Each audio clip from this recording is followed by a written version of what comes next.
5វិរេថ្នាំទៅលក់អំសាយពូ5វិរេថ្នាំទៅលក់អង្កេបនឹងទីពួកវាលួចជួកកាន់ឆាអង្កេបនឹងទីពួកវាលួចជួកកាន់ឆាជាក្បាលខ្មៅវានឹមពីគួយផឹកស្រា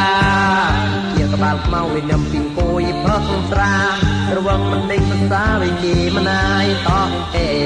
រវងមិនដេញភាសាវិជ័យមិនអាយតោះទេសត្វញីក៏ក្លៃស្រីរត់រួតមេសត្វញីក៏ក្លៃស្រីរត់រួតមេសកាយពីស្រីនឹងកប់ក្លោស្រាគូសកាយពីស្រីនឹងកប់ក្លោស្រាគូ